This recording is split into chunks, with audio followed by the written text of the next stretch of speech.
Deputy Speaker.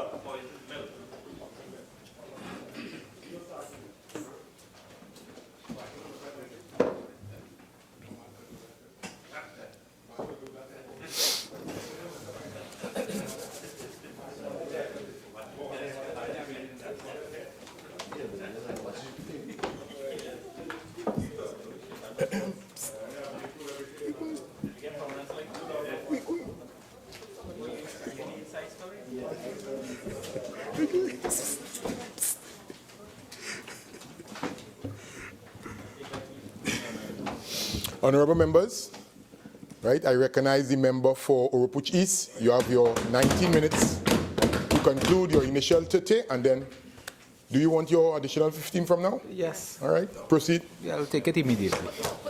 Thank you very much, Mr. Deputy Speaker. Mr. Deputy Speaker, when we took the adjournment for the tea break, I had been speaking on this matter of the role of the DPP. And just to continue in that vein for a minute or so,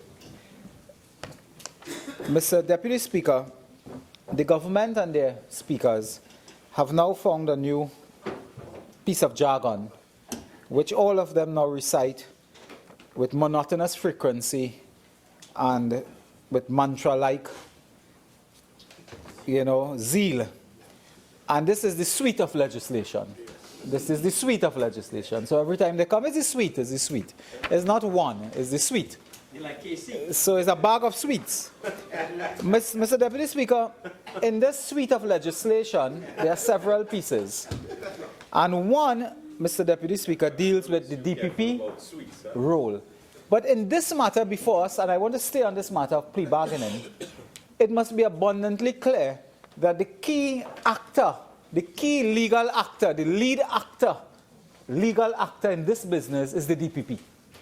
The DPP is the one who will, as prosecutor, bargain. He's the bargainer, the negotiator. It is not the Attorney General. If and when this bill is passed, the Attorney General is finished.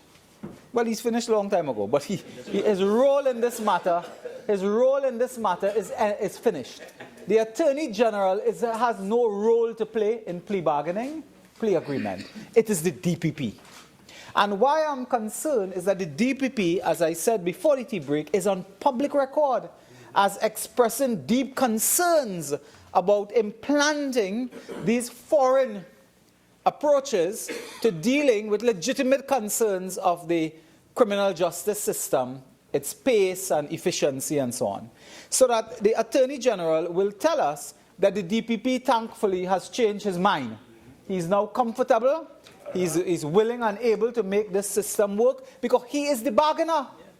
Now just put this in the context that the DPP is the prosecutor, state prosecutor. The DPP and his or her office, as the case may be. They have been in a job to prosecute. We have heard in this very parliament, we have the reports to demonstrate the fact, that the DPP has complained to anybody he finds in officialdom.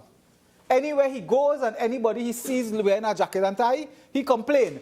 I have no office, I don't have staff, I don't have paper clip, I don't have pen, I don't have building. And he's right. He complains. The prosecution services in this country is overburdened. Now, we have just given the DPP a role now as a determinant of preliminary inquiries. He's taking over preliminary inquiries, so add that to his plate. Wow. Now you are adding he's a bargainer. Add that to his plate. So we have a prosecutor, a determinant of whether a matter go for trial or not, the preliminary inquiry, the committal proceedings. He's the key actor. And then the lead legal actor in plea bargaining. And then his jury after that. What is happening in this country with the office of the DPP? And the member for Portsmouth North, St. Anne's West was very quick to point out, I took note of that. He said, we are passing this, but it will be implemented when proclaimed. And we will proclaim when the DPP's office has been resourced. Now, that may be never. It may be never. And this is why I come to the point to ask the Attorney General, in 18 months, since you took your oath of office, he took it upside down, because I think he took it before the Prime Minister. But since he took his oath of office in 18 months, What is sword? in 18 months, Did you bring one piece of new, fresh legislation to deal with crime and implement? Nothing. Nothing. The plea bargaining before us, Mr. Deputy Speaker, this bill has its roots in a 1999 measure piloted by the former UNC Attorney General Ramesh Maharaj. That's the root. And when we were in office, the then Attorney General, Mr. Ram Logan, caused a major discussion to take place in the society, consultations, international help, and so on, that came up with the working paper. The working paper, or the paper that gave rise to this draft legislation, Reform of the Criminal Procedure Plea Discussion, Plea Agreement, major paper by Pamela Elder, Senior Counsel, and others working on it as well. We know of that. It was when we were in office, we came with this. Then the matter went to Cabinet, and the Cabinet of the People's Partnership considered this matter and agreed in principle to plea bargaining as a process. And we also had a draft bill, Mr. Deputy Speaker, we had a draft bill. Because we believe, and colleagues will share with me the 20th January 2015, a Cabinet note from the Cabinet of the People's Partnership, where the Cabinet actually considered these matters in detail and agreed to move forward with it. This is January 2015. All right? Thereafter, of course, the people of Trinidad and Tobago was conned and they made a mistake. Having done that, we are here today. And the new government went into the cupboard, dust out report, dust out the bill, and brought it. Everything. And brought it. So that those of us on this side, we have an obligation to give support to this approach, to this strategy, to this principle. And we give that support. But if it is that today, the member for St. Augustine, member for Siparia, myself and others, would make recommendations by way of amendments to ensure that citizens are protected, then that is our duty, although we agree in principle with this measure. The member for Lavantil West made several suggestions to then Attorney General Ramesh Maharaj in 1999. He can't remember that. I don't know what happened in the intervening period. He was inside and outside the compound. But we are committed, Mr. Deputy Speaker, to this principle and this approach. Regrettably, the DPP did not share our zeal and excitement in 2014 or thereabout, but he may share that today, which is fine, because he is the lead legal actor in this process. It is not the Attorney General. It is the DPP. And the DPP, I'm sure, the DPP and his office would be welcoming with embracing arms this legislation, and they would be prepared to meet and treat with it.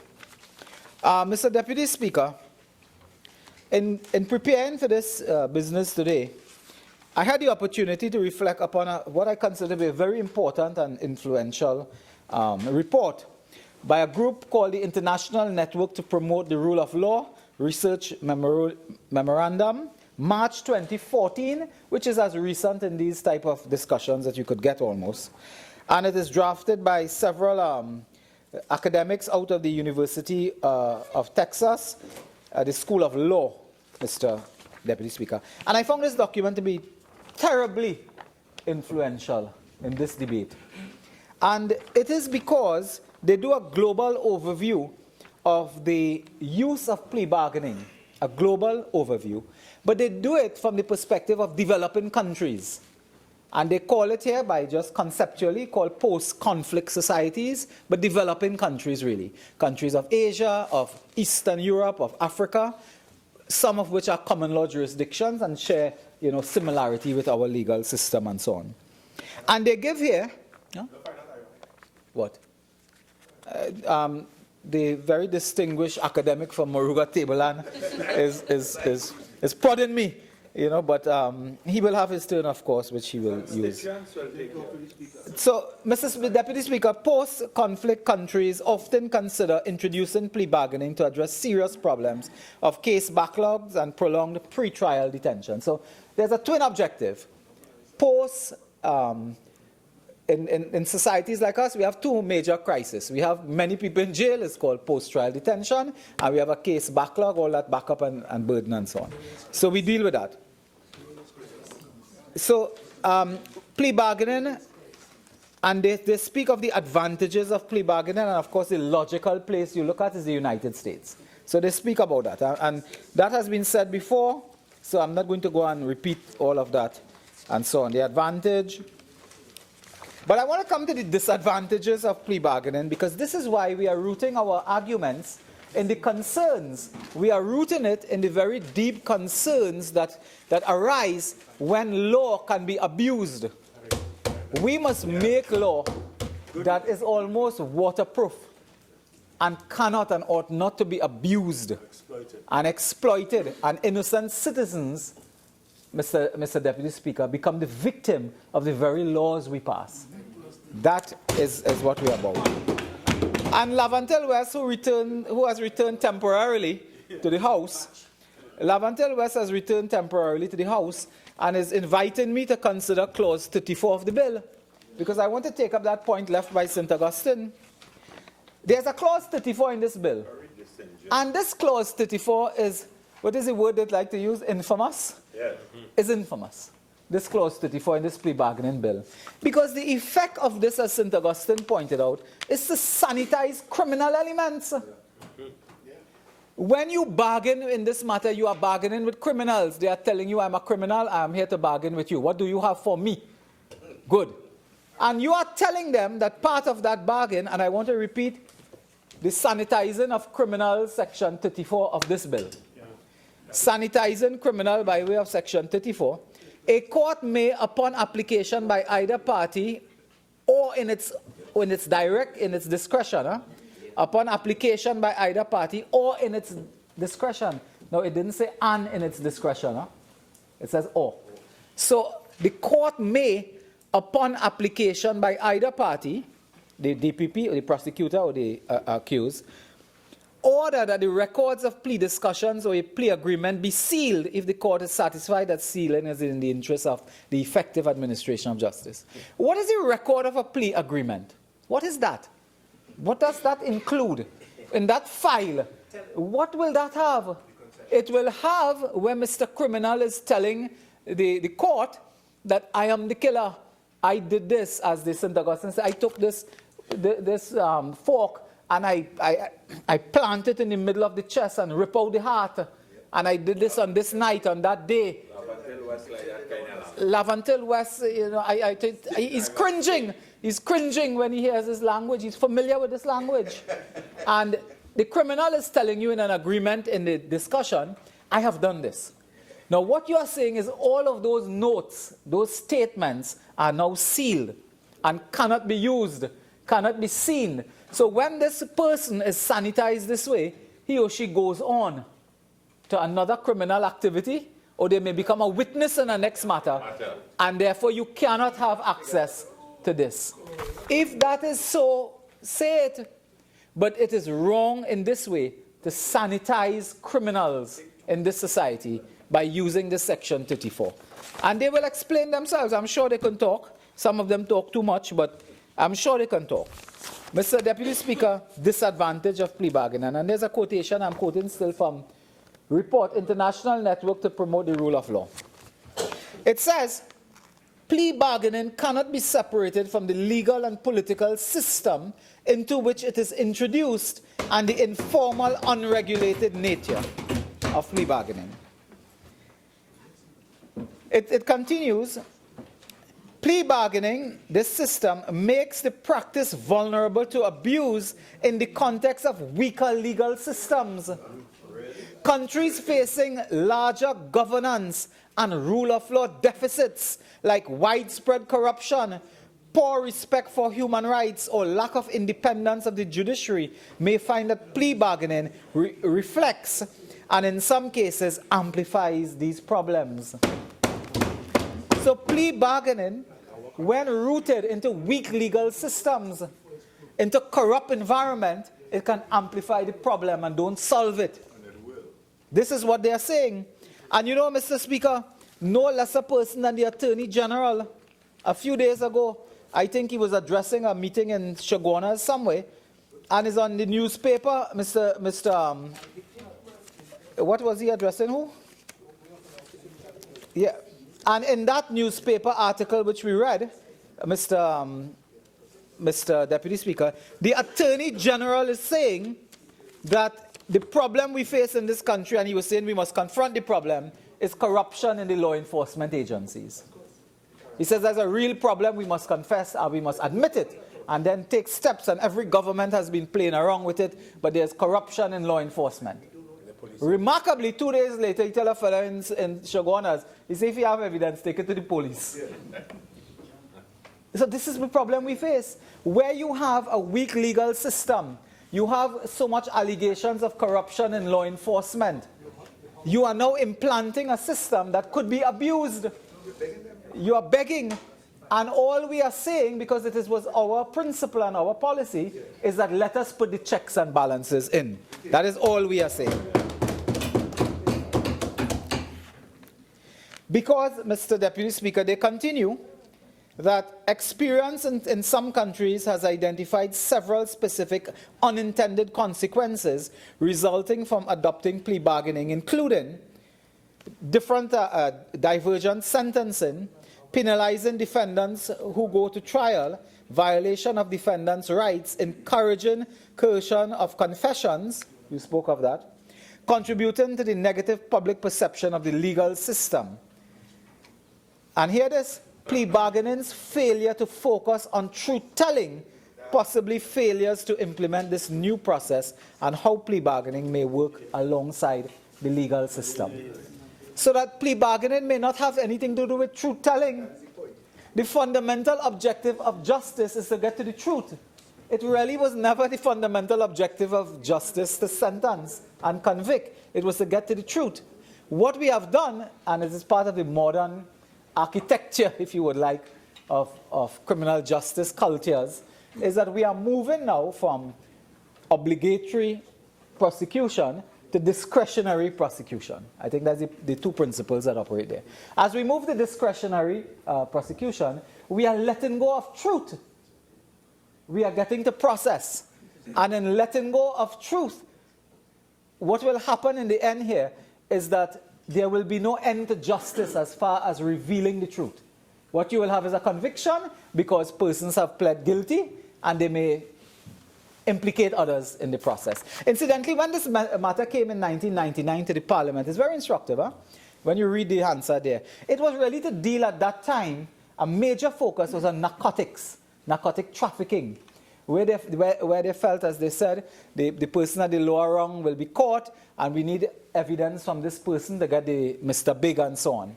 Narcotics trafficking was the issue of that day, and they brought this legislation to see if we could help that. Members of the government is fond today of standing up and telling us, since it was passed in 1999 to 2014, I think more or less, the survey said only 12 cases they were of plea bargaining. And everybody repeats that because that gives them the confirmation that what they're doing is right. So everybody will repeat that. Now, when you ask, but why? Why? One person say lawyers not familiar. Somebody say it is the improper inducement issue, which I'm coming to shortly. But we do not have a comprehensive analysis of why exactly this has failed. Why? And for us to go forward with this, there must be transparency, publicity, publicizing this, informing the stakeholders. You cut a deal. Yeah, you cut a deal, so you register a conviction. In 5 years or 7 years, you are outside, when you should be really serving 150 years in jail. And you seal it.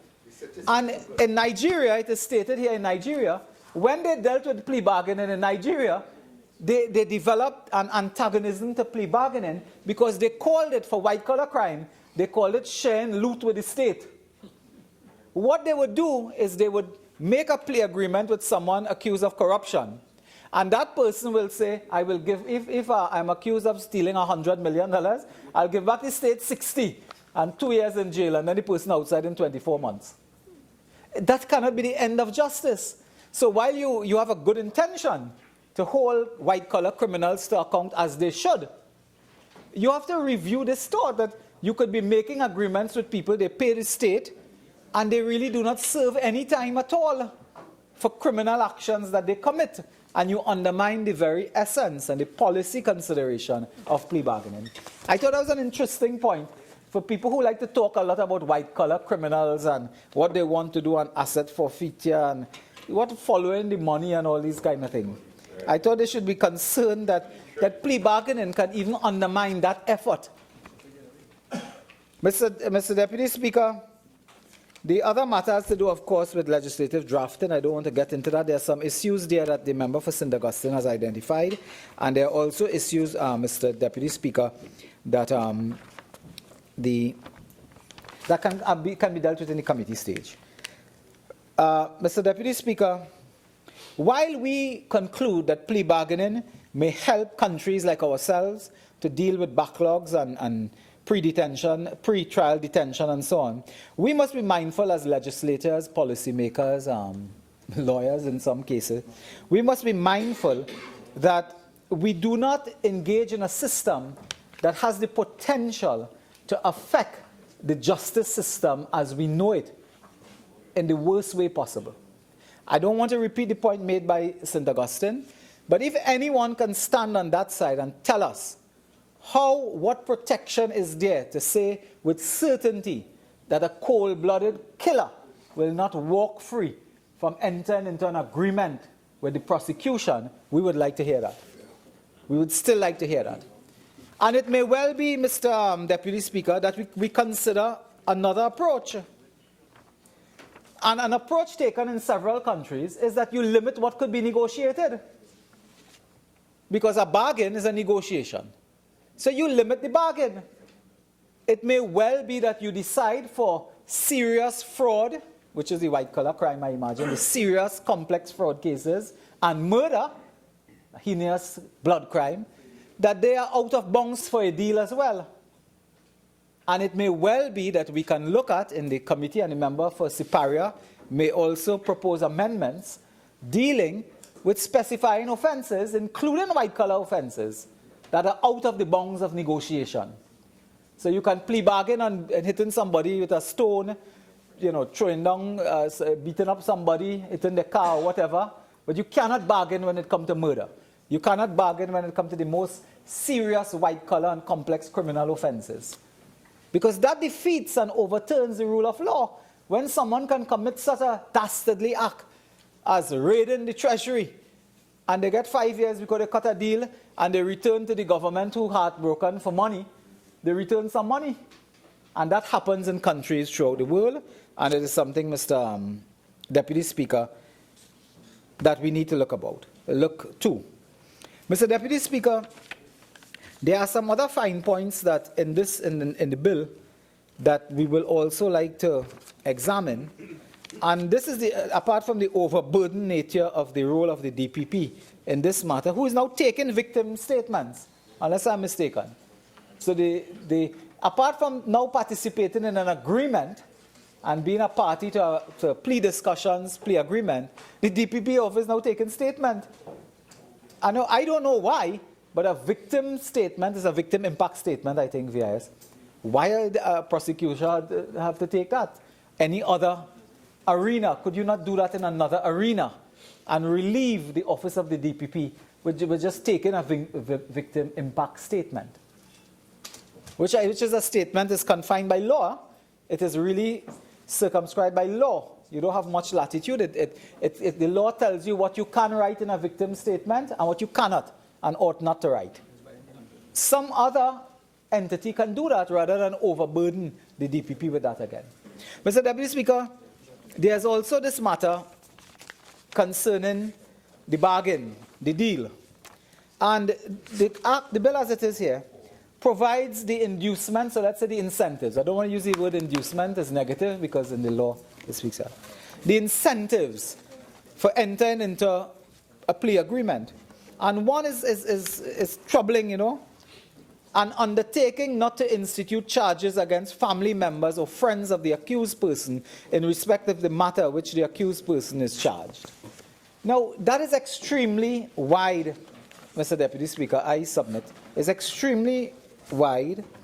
In the definition, part 2, generally, of these things, in the definition, and we can go through it in detail later, while there's a definition of relative in relation to the victim, it is here relative, and we know of parents, step-parents, spouse, cohabitant, fiancé. Is fiancé a legal term?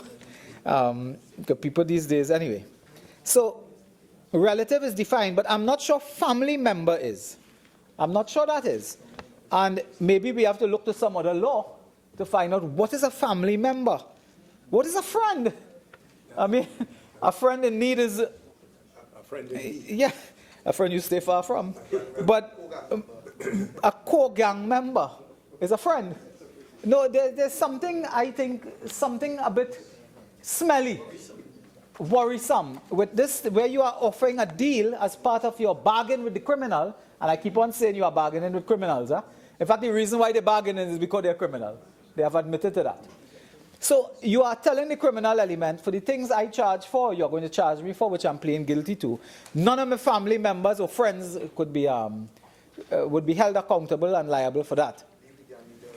So what happens in this context? One criminal brother help out the next criminal brother. So where you want to create a law that helps you to bring accomplices and the kingpin in, you put in the inducement and the incentives a provision that actually allows co-criminal partners to escape, and with definitions that are vague unless found somewhere else, of friends and family members. Who is a friend? Who is a family member? For the purposes of this incentive to the suspect, because that person is a suspect. And on the issue of suspect, it's very interesting and dangerous. When the police, and it will be the police, holds someone, they indicate you are a suspect in a criminal matter, there's a murder. You are a suspect. Or let's say wounded with intent or something, you are a suspect. Person is not charged. But the law now provides that that person can enter into plea discussions when the person is not charged. So there's no evidential foundation of a charge, it is of a suspicion. In white-collar criminal offenses, what will that entail? That you suspect someone collect $2,000 for some contract. A public officer collect $2,000 for some contract. We suspect you, but come and do a plea arrangement with us and tell us about the other people. Something is worrying about that, using the point of the trigger point to be a suspect as opposed to a person properly charged and brought before an authority. 3 more minutes. And brought before an authority. So that these are matters which I'm hoping that members of the government who maintain a sober mind will listen to us, listen to the amendments, have the discussions in the committee stage, and be prepared to make these concessions. Mr. Deputy Speaker, I want to remind the government, when we held them by their arms and dragged them to the JSC on FACTA, the FACTA bill was better at the end than what it was in the beginning. So we had to carry them on our back. It was a new bill, basically. Thank you.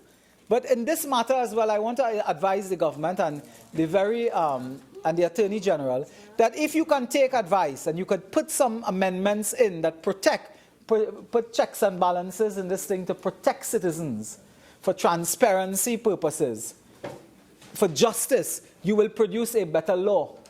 Yes, a big part of this is what we did. The reform document comes out of the partnership government. A draft bill was fashioned by us, 2015 or thereabout. This is 2017. We are here as parliamentarians. And I want to say to my friends opposite, I consider all of you to be patriots. I consider all of you to be patriots. The fact that you are here for your country, your constituents, and for God. So if you may consider us else, any other how, that's your business. We consider you patriots. And to be a patriot as well, you must also work in the interest of the entire nation, in the public interest. And the amendments we are putting forward, I believe that they are amendments that can be used and they are useful, and we invite the government to reflect on them at the appropriate time. Thank you, Mr. Deputy.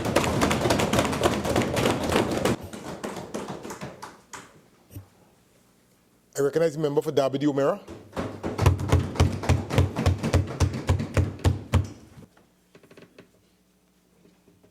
Thank you, Mr. Deputy Speaker, for allowing me the opportunity to take part in this debate on a bill to establish a system of plea discussions and plea agreements, and for matters incidental thereto. I'd like to start my contribution by drawing our attention to a piece of scripture in the Gospel according to St. Luke. The wisdom of God, who became flesh and was amongst us for a while, told his disciples in giving advice to them, as you are going with your adversary to the magistrate, try hard to be reconciled with him, knowing that if the case went to trial, you would probably end in jail. So the wisdom of God was saying that bargain with your adversary before you go to trial, because then you might prevent yourself from doing some kind of a jail term. The president of Trinidad and Tobago, President Carmona, when he was a judge back in 2010, and I'm quoting from a Newsday article, 4th of November 2010, he advocated the need to implement plea bargaining legislation to ease the current strain on the criminal justice system. Mr. Speaker, 48.8, bringing the office of the president into this. 48.8. Proceed. Oh. Yes. Let me quote the Newsday, November 4, 2010. A High Court judge has advocated the need to implement plea bargaining legislation to ease the current strain on the criminal justice system. They said the judge was again yesterday forced to adjourn a murder trial of 7 men charged with the murder of a real estate agent, Gerard Gopal, as one of the men was without legal representation. So this learned judge, just like the wisdom of God, agreed that you should bargain virtually for your freedom. In another newspaper article on the 26th of October 2016, the reporter was a Curtis Williams. It speaks about 4 of 6 Americans, Newsday article. 4 of 6 Americans accused of involvement in defrauding the government of Trinidad and Tobago of tens of millions of dollars from the Piarco Airport project have agreed to go to prison. Serving time in jail is part of a plea agreement which was yesterday presented to Justice Paul Huck in the United States District Court in the Southern District of Florida.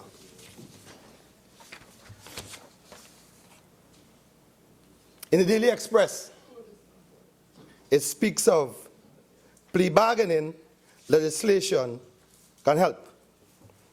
And this is the Express Newsday, March 22nd. It says plea bargaining legislation can greatly assist in reducing the vast backlog of cases currently burdening the judiciary.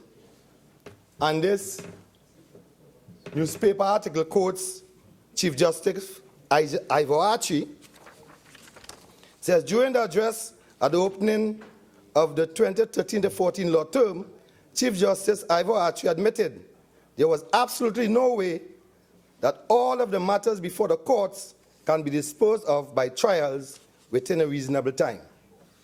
The Chief Justice described plea bargaining as an essential feature of most modern justice systems, as it is rational, albeit not perfect way, of weeding out those matters that can be justly disposed of without a trial.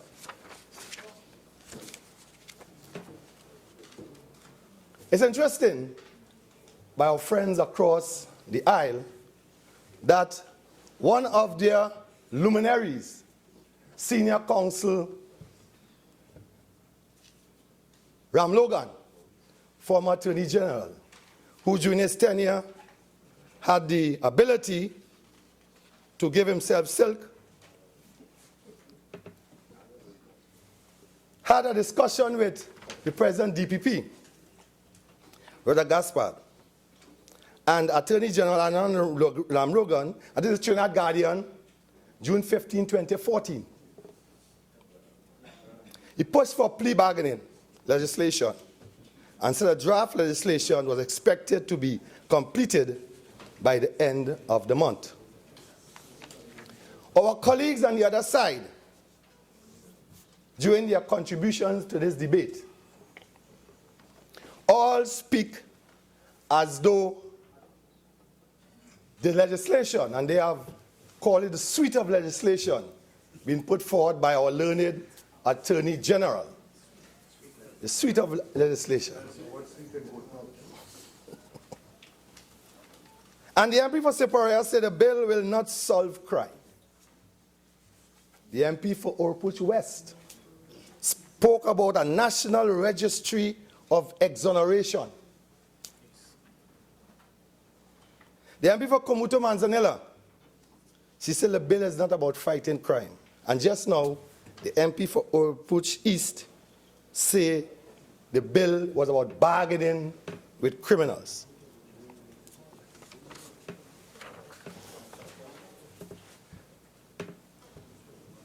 Mr. Deputy Speaker, plea bargaining is a process whereby a criminal defendant can possibly reach a mutually satisfactory disposition of a criminal case subject to the court approval. Mr. Deputy Speaker, plea bargaining can conclude a criminal case without a trial.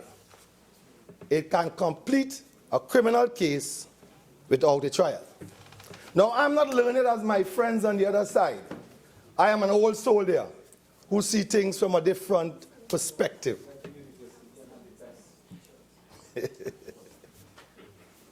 And seeing things from an old soldier's perspective, I realize that plea bargaining is a good tool in the arsenal of law enforcement. It's a good tool to be used when we are dealing with crime and criminal activity. I knew for a fact when the members opposite were holding on to the seat of power that they had a workshop here in Trinidad and Tobago. And in that workshop, different people came about and spoke. It was on April 2014, a two-day workshop in plea bargaining in Trinidad, funded by the Justice Sector Assistance to the Caribbean Society. And they all recommended that plea bargaining should be added to our legal system.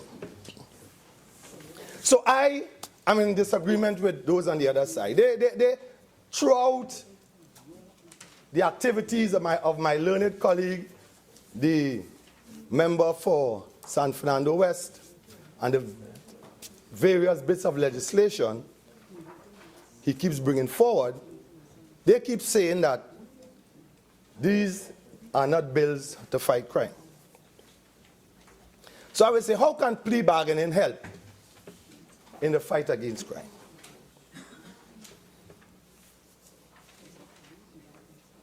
Now,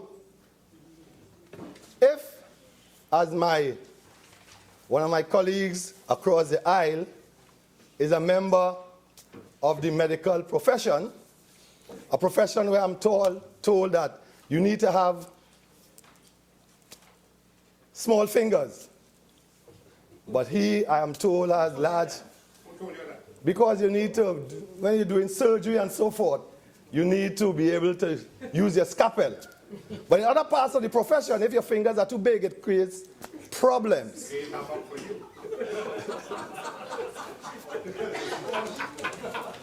And, Where does he fall? Where does he fall? well, you know, I think besides. All right, okay, members. All right, okay. Let's get back to the debate, please. Member for W, Mira. Right, thank you.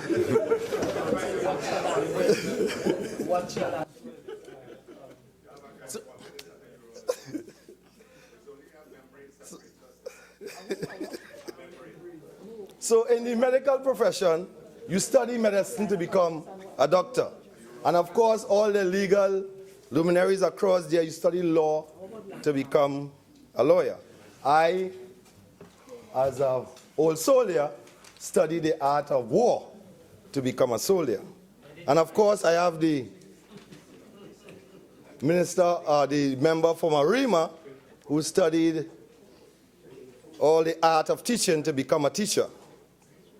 You study and spend time with professionals if you want to become a professional in your area that you have chosen. And I focus back on the member for Oropouche East because he claimed that the plea bargaining law would be bargaining with criminals. Where would someone go if that person wants to interact and work with criminals? Where can someone learn the fine art of being a criminal?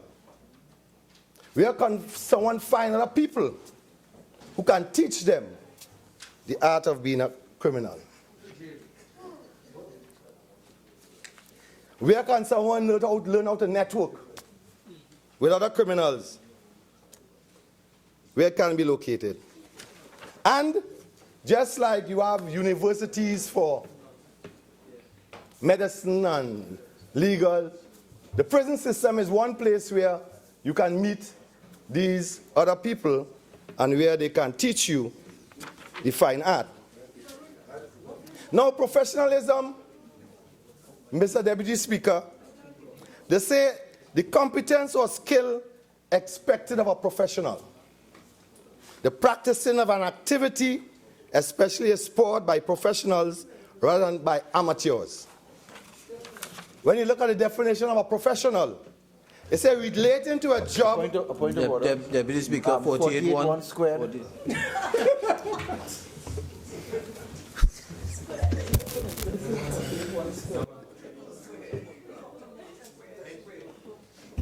Proceed, member.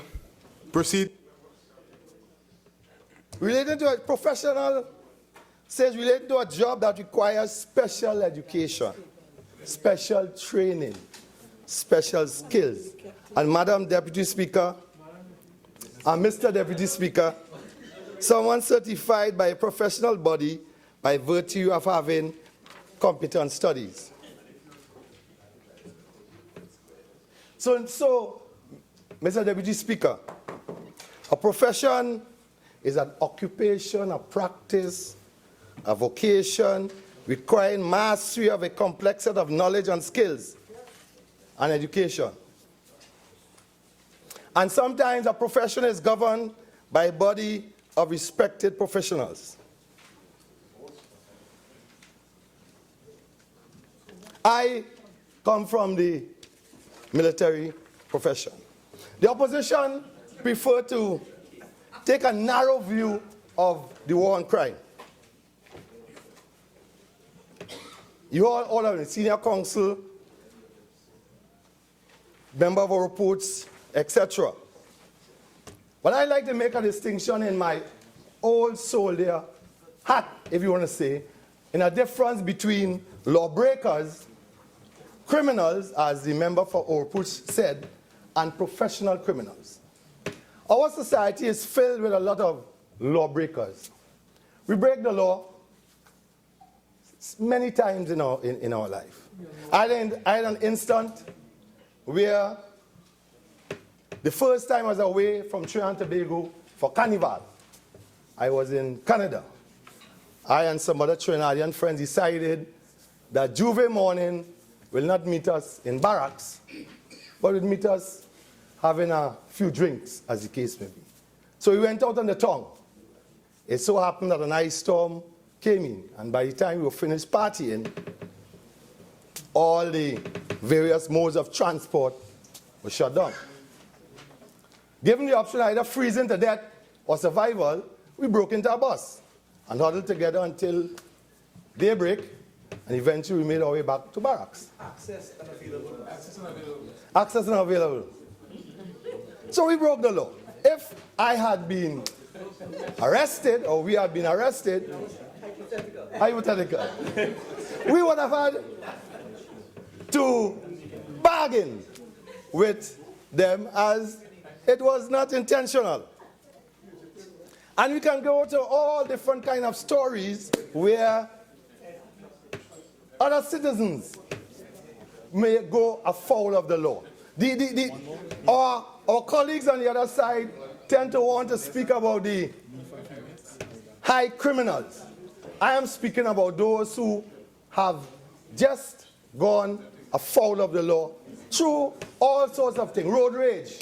You know, you might be in a wrong frame of mind, somebody give you a bad drive and something happens and you break the law. You are not a criminal, but a lawbreaker. I'm not a learned person, and the learned Attorney General can correct me at any point in time in terms of the difference between a lawbreaker and a criminal.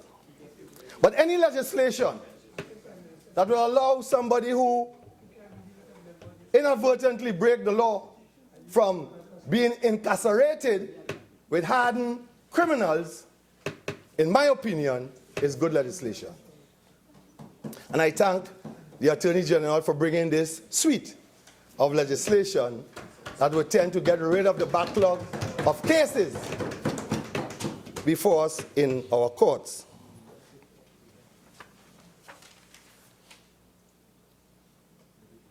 So, this plea bargaining legislation, as my colleagues have pointed out, will allow a lawbreaker to be able to negotiate with the police, negotiate with the magistrate, right up to the DPP, so that he would get possibly a lesser sentence.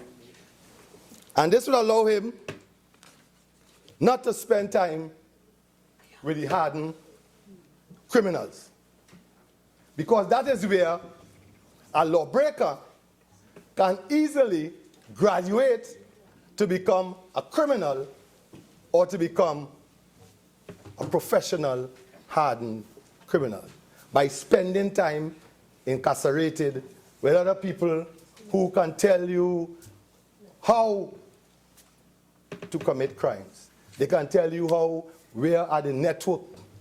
Because we have to be realistic. We have to be realistic. That in our country, there are networks out there that assist criminal elements in preying on the average citizen. One time, years ago, my house was broken into. I came home and found I had decoration blocks. Those would go a long time. And the police showed me that they came with a car jack. And they simply knocked out one brick. And then they put in the car jack. And they simply cut apart through my decoration bricks into my home. And they stole a lot of electronic equipment. So I asked the police, can you identify the various fences in the area where these guys will take electric equipment to? And I went to them, along with some of my soldiers, and I had a healthy discussion with them. And I bargained with them. Well, it was a good discussion. And I persuaded them of the error of their ways. I persuaded them. I think I was persuasive. Yeah, I persuaded them to the error of my ways, the error of their ways. We had a good discussion. And at the end of the day, believe it or not, a few days after, I went back to them, and lo and behold, they had recovered my electronic equipment for me. And that was bargaining. That was good bargaining. A nice discussion. Told him I was, Deputy Speaker, I like my music. 48-1. Can we get back to the bill, please? Yeah. We move on with the point, please. Demonstrate the need for plea bargaining. You're using your personal experiences. So No matter what them. I believe I was convincing to these fences. I believe I showed them that I could bargain with them. And they agreed. And of course, I recovered because I like my music. Yes. I like to play my calypso and soca, but chutney too. I like chutney music as well. Yes, sir. So remember for Tabatit, things worked out well, and we were able to have a good discussion. They returned my stuff to me free of charge, and the police went their way, and I went my merry way. And against? You use a bunch of soldiers to go and get it. Hey, don't encourage the additional chat, please. Address the chair. It comes like a lawyer. It comes like a lawyer. When he's dealing with people, he will get his lawyers to talk with him. So it's interesting. So as I say again, any law that prevents a lawbreaker from, petty lawbreaker from interacting with hardened criminals and being taught the profession of the trade is good law.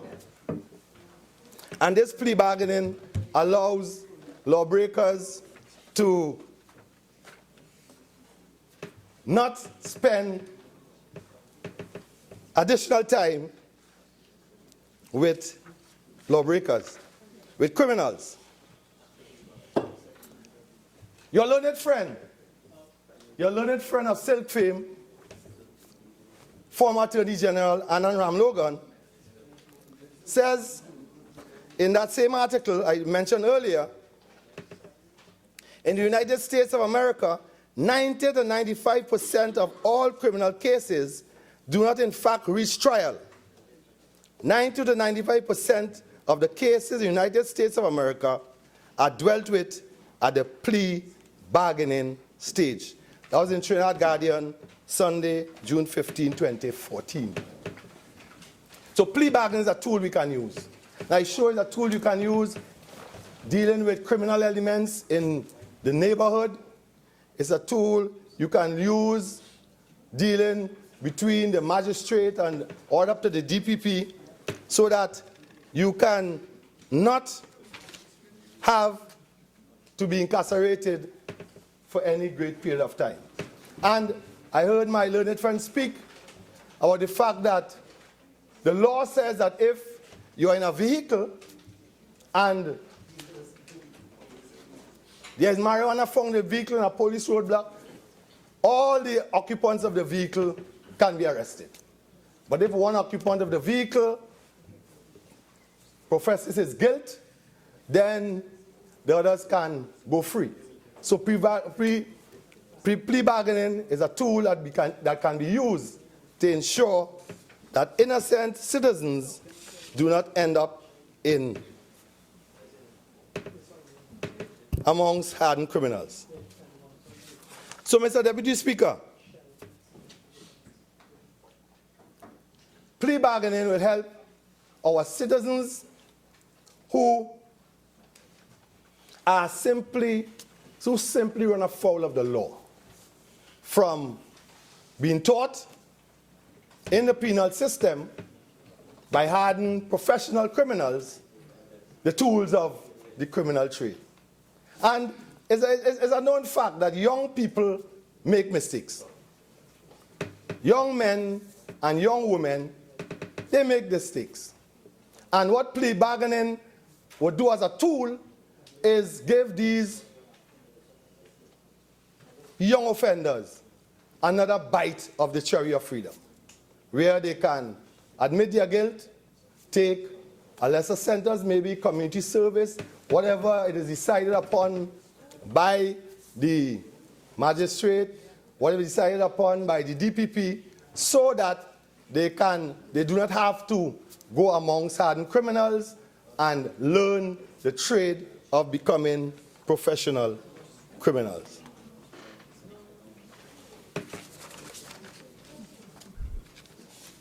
So this act to establish a system of plea discussions and plea agreements is a good one by one of the, I quote my friends across the aisle, the suite of legislation being put forward by the Attorney General to assist in the backlog of cases, but also to put tools in the hands of our citizens that, like the United States of America, 95% in the future of trials do not have to go to the stage of trials, but they can be bargained before and they can come to a swift conclusion, and they can prevent a lot of our citizens from spending time amongst hardened criminals. Thank you, Mr. Speaker.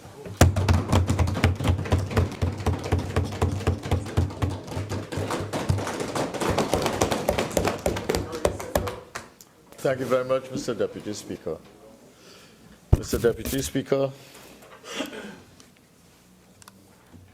I'm not a lawyer and I'm not very versed, I would say, with the business of the law. But as a member of Parliament, we make laws. And in the end, the justice system takes a hold of those laws that we make. And on the basis of the law before them, things are done and matters proceed before the court on the basis of those laws. And there is a whole practice of the law that is built around the legal system of laws that have been made over a long period of time, and the laws that continue to be made by parliaments such as ours, in our case in Trinidad and Tobago. And when I read this bill, and I'm looking at it clause by clause, I realized that there are many things that come up as questions even as you read the bill. Now, the bill has a lot of problems, and I won't chastise the Chief Parliamentary Counsel's Office or the Attorney General or anyone for that, but there are lots of typos in the bills. And I imagine that is going to be cleaned up by the time we have the final version. And there are other things too that are missing in terms of the sentences in the bill and so on. But besides that, when you look at the bill itself, and I will start at the beginning, and you look at the various clauses, you see on the first page, which is page 10 of the substance of the bill, it talks about improper inducement, and it says, improper inducement includes delaying of a charge not believed to be supported by provable facts, delaying of a charge that is not usually laid with respect to an act or omission of the type attributed to the accused person, and it goes on from A to F. And the question that comes up in my mind as a layman is who is going to have oversight over this? And who is going to manage this process in which the issue of inducement arises even at the very beginning of the bill, even before you get into the substance of the process?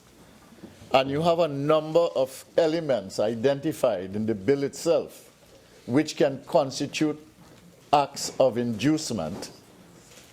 And I ask myself, who is going to manage this?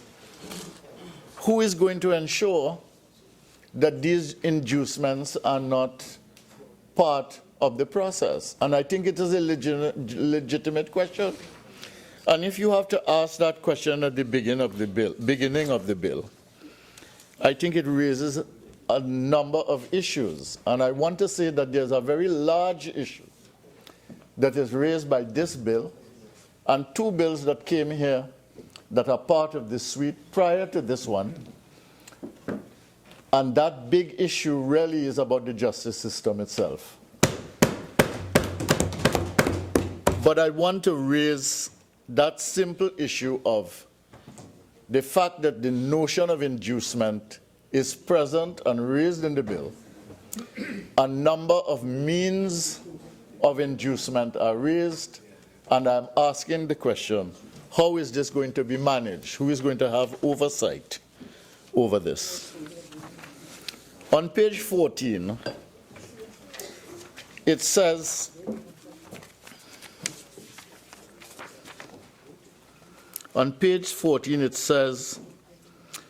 the prosecutor agrees to take a particular course of action, including, and it goes to outline what they are, and then in the second part of it, so it is one and a set of Roman numerals, and in the second part of it, it says, a prosecutor shall not agree to take a particular course of action unless he has taken all the relevant circumstances into account, and he believes such an undertaking would not be contrary to the interests of justice. So there are two questions I want to ask here, which is that who is going to ensure that all the relevant circumstances are taken into account?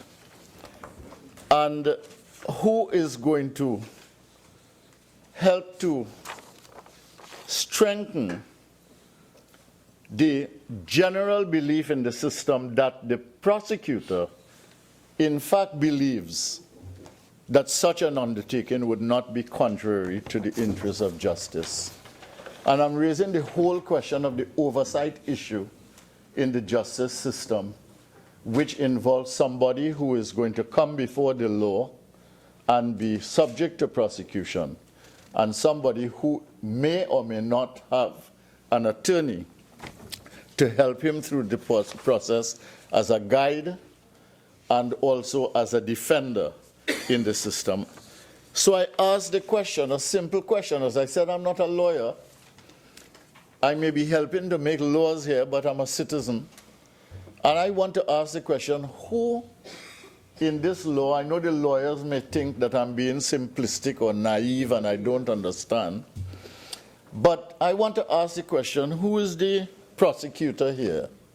Is it the DPP, or is it the police who is the prosecuting person in a magistrate's court or in another court of law? Does the Attorney General want to respond? Yes. Thank you, Honourable Member, for giving me. We specifically removed from the old law the concept of a prosecutor being involved as something to be frowned upon, and specifically included, police prosecutor, as we refer to police. Yes. And we specifically put the DPP, and we're going to propose some amendments to tighten that language as raised by the member for Ziparia. Okay, this is a very important point, because at the point of advocacy and defense and prosecution, the person who is actually prosecuting, notwithstanding the permission to do so, is the person who is really there at the magistrate's court or the bench. And I am not aware that in moving to a system, and this law is called the Criminal Procedure Plea Discussion and Plea Agreement Bill. And we have talked about plea bargaining, but it is mentioned here as plea discussion and agreement. And I assume that there's some bargaining going on, as the member for Oropouche East pointed out and the member for St. Augustine. But the whole point of this is that at the point where the person comes up for trial, the person who is actually prosecuting and doing the discussions and the negotiations and the bargaining and the determination of the agreement is it not, for all intents and purposes, the person engaged in the prosecutorial process at the point where the matter comes up before the court? And I think that requires us to be very clear, because it is one thing to have in theory that it is the director of public prosecution, and another thing to have it in fact that the way the system works is the way that I'm suggesting it probably will at the level of the court, with the person who is accused, the defense attorney, and the person who is actually prosecuting on the ground in the court. This thing goes on page 15. Where an accused person is represented by an attorney at law, a prosecutor shall not engage in a plea discussion with the accused person in the absence of his attorney at law. Now that raises the whole question of representation for the person who is accused. It raises the question of where the person sits in the negotiation process, as opposed to the lawyer and the prosecutor engaging in that process. And again, for the system to work, there has to be some guarantee, just as we will come to with the rights of the victims, there has to be some guarantee that what is understood to be agreed to is something that this person, who is the accused person, actually wants and is satisfied with.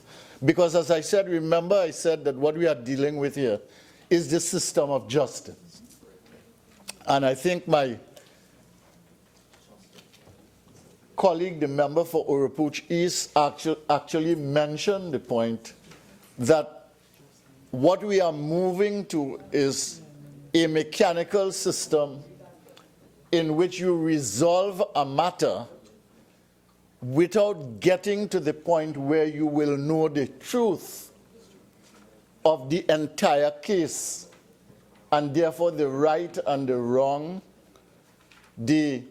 what has actually happened, what are the facts of the case, etc. In this system of negotiation and plea bargaining and resolution by negotiation, we have therefore two things, which is that you are not going to have the entire story come out, and secondly, you are going to have a situation where the lawyer and the prosecutor may resolve without the individual himself who is accused being party to the process until the end, where he is asked to say, well, look, this is what we decide, and we want you to agree. And I suspect that that individual will get pressure both from the prosecutor and his own attorney in that particular system, given what I know about the justice system. And as you go on further, it says here in item 10, this is on page 15 of the bill that I have, 10.1b, Roman 2. The accused person, it says a prosecutor shall not initiate a plea discussion with an accused person who is not represented by an attorney at law. And then it goes on to outline the conditions. But one of the conditions it says here is he agrees to allow an independent third party identified by the court, to be present during the plea discussion. Now, where in God's name are you going to determine this independent, quote-unquote, third party and appointed by the court? And he, in that situation where he is the accused, to agree? I mean, I am seriously concerned about the way this system that is being advocated here is going to be managed and how it is going to be monitored. and how it is going to be made to work as it is intended to work. And I have not even raised the question of the justice system as a whole yet. I'm simply talking about the mechanics as outlined in this particular bill. Then in 10.2, nothing in this section shall be construed as preventing the court from appointing an attorney at law to represent the accused person. Now, a person could choose to represent themselves, and the court could appoint a person. These things, I know, have not worked out in the Trinidad and Tobago courts always in the best interest of the accused. And they have also not worked, in my estimation, as they are supposed to work. In other jurisdictions, they do not work as well either. And if it is done according to the support system that is used by the state to get an attorney for the individual, there are a whole slew of problems associated with that system that I don't want to go into here. It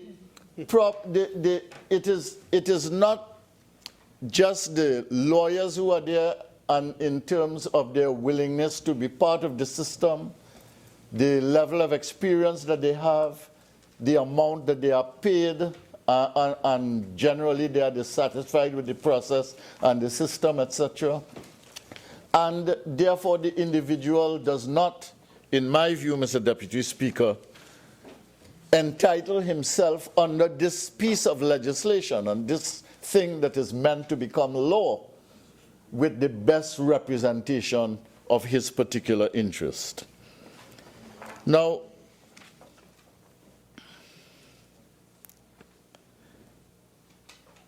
it goes on to say here in 11.2, if a plea discussion is initiated after charges are laid, but before the prosecutor tenders evidence implicating the accused person, the prosecutor shall provide the accused person or his attorney general, his attorney at law, with a written summary of the evidence against him. And again, it raises the question of how these things will be managed, how they will be monitored, how the interest of justice involving the rights of all parties is going to be served.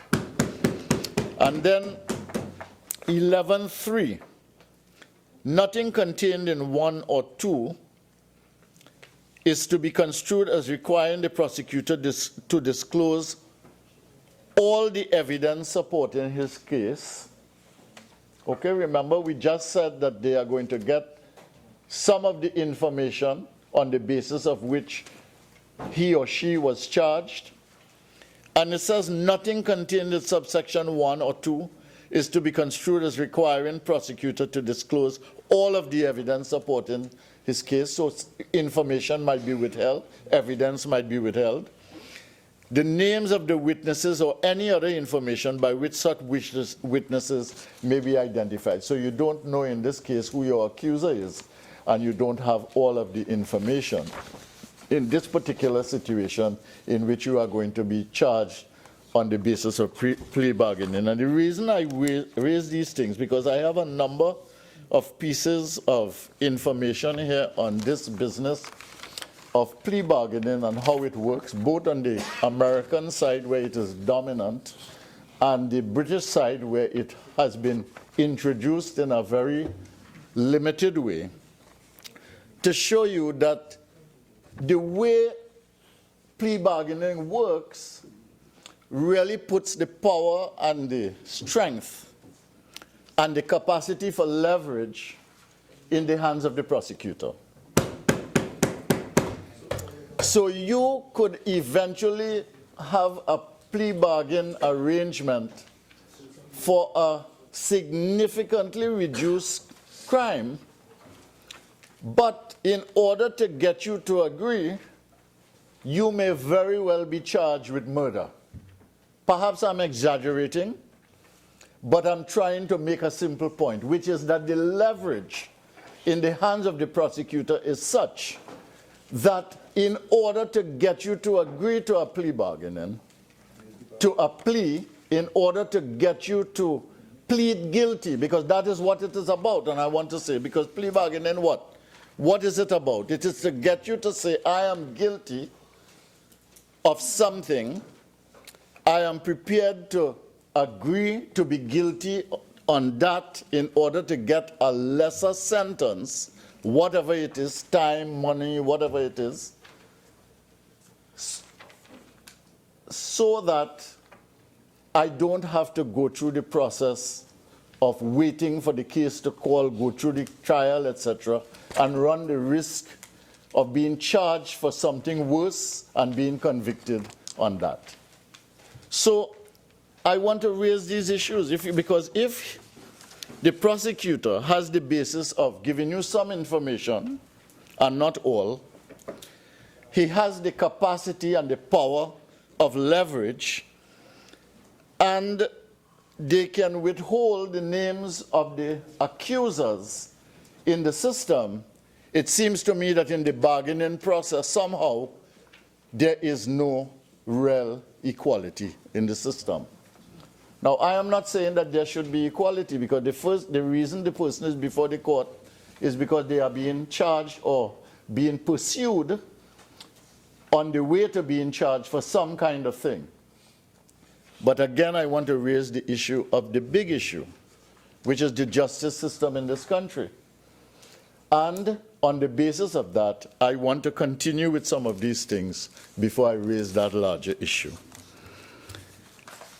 On page 16, if the accused person cannot afford to retain an attorney at law, of his right to apply for legal aid under the Legal Aid and Advice Act for the purpose of entering into a plea discussion. So an attorney may be appointed by the court, or you may go to legal aid.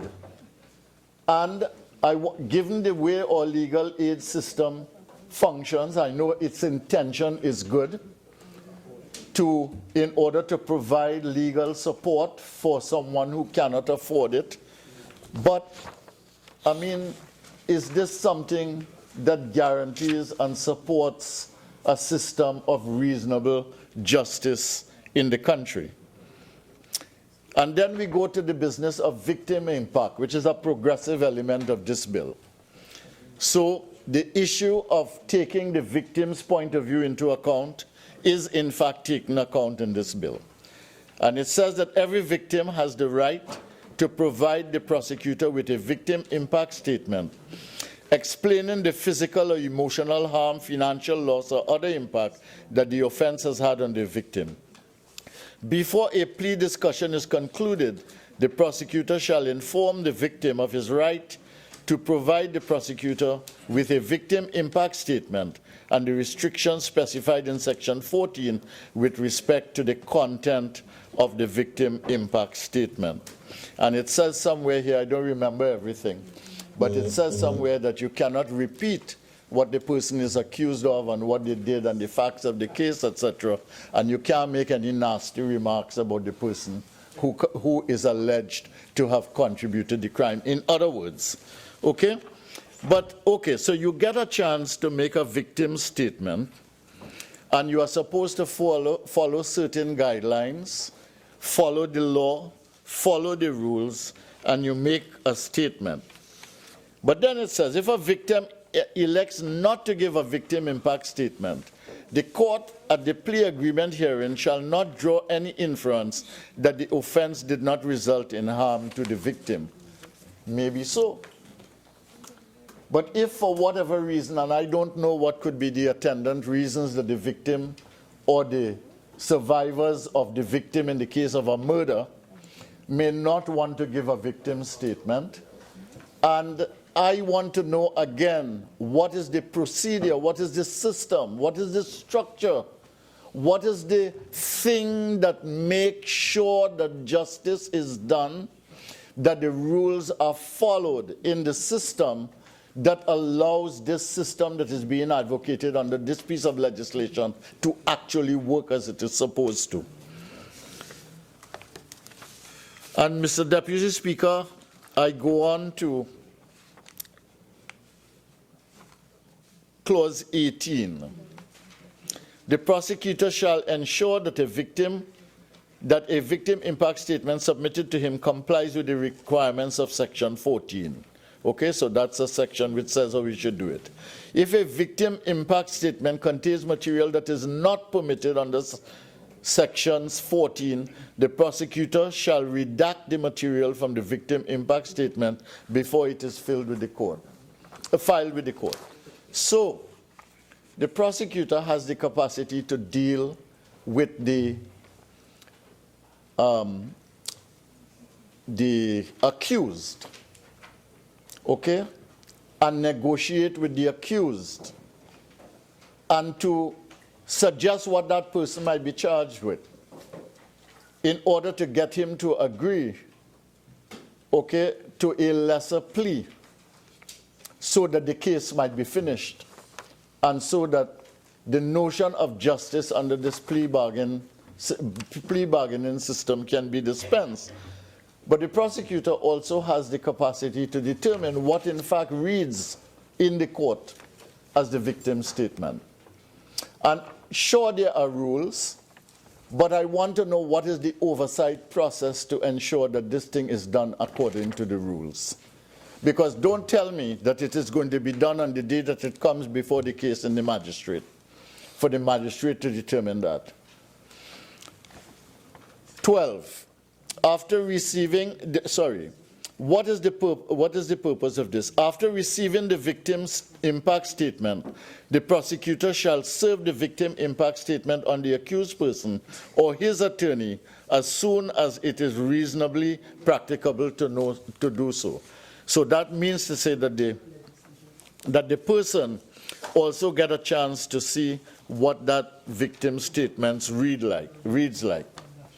On page 22, if a plea agreement is filed at any time before an accused person is committed to stand trial in the High Court, the magistrate shall cease conduct of the committal proceedings.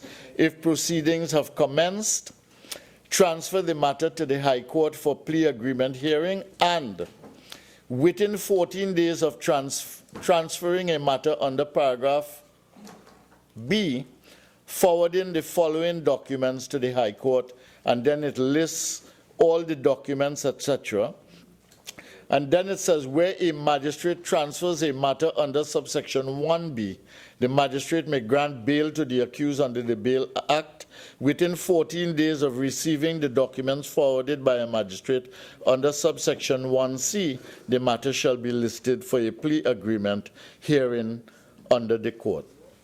Now, does the specification of the number of days there determine as a fact when something shall be heard, when it shall be heard, and determines the process by which this is to be heard?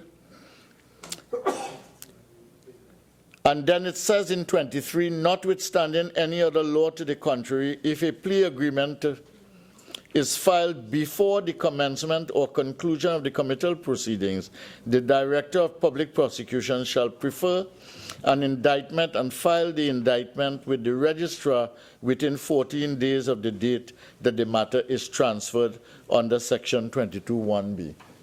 It seems to me, I find it, maybe the lawyers find it simple because they do this in court all the time.